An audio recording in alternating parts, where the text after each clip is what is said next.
আমাদের cooking channel ঘরোয়াতে আপনাকে স্বাগতম। আজকে আমরা সহজ একটি পদ্ধতিতে দারুণ স্বাদে গরুর মাংস রান্না করে দেখাবো।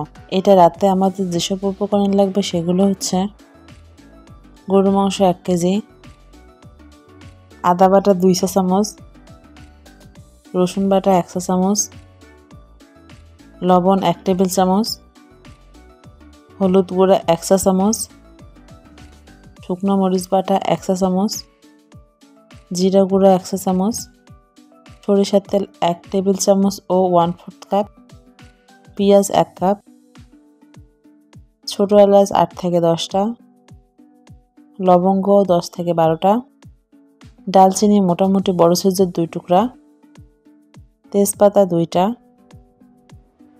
টমেটো 2টা, দেশি রসুন 10-12টা। প্রথমে গরুর মাংস ভালোভাবে ধুয়ে আমরা একটি পাত্রে নিয়ে নিয়েছি।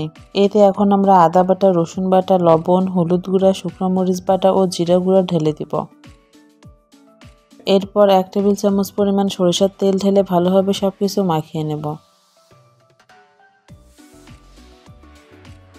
এটাকে আমরা কমপক্ষে 1 ঘন্টা ম্যারিনেট করব।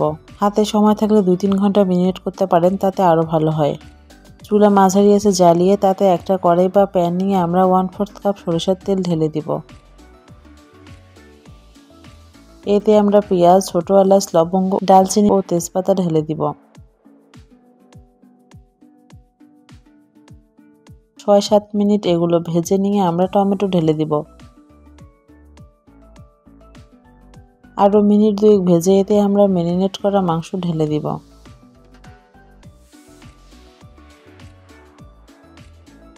3-4 মিনিট ভেজে আমরা এতে 1 কাপ গরম পানি ঢেলে দিব। একটা ঢাকনা দিয়ে ঢেকে রাখবো 10 মিনিটের মতো। 10 মিনিট পর ঢাকনা খুলে মাংস মিনিট খানেক নড়াচড়া করে আবারও 10 মিনিটের জন্য ঢাকনা দিয়ে ঢেকে রাখবো। 10 মিনিট পর ঢাকনা খুলে আমরা মাংস অনবরত নাড়িয়ে কষাবো প্রায় 7-8 মিনিট।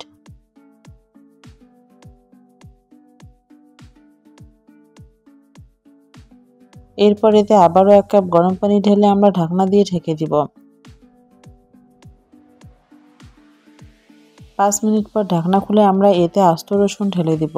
আপনারা চাইলে আস্ত রসুন দিয়ে স্কিপ করতে পারেন। চুলার আঁচ কমিয়ে আমরা এটাকে অনবরত নাড়িয়ে 15 মিনিট ধরে কষাবো। তারপর আর কি, আমাদের দারুণ স্বাদের গরুর মাংস পরিবেশনের জন্য রেডি।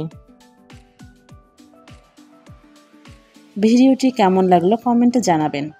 ভালো লাগলে অবশ্যই লাইক ও শেয়ার করবেন। এরকম মজাদার খাবারের সহজ রেসিপি মিস না করতে চাইলে আমাদের চ্যানেলে সাবস্ক্রাইব করুন ও বেল আইকনে ক্লিক করুন।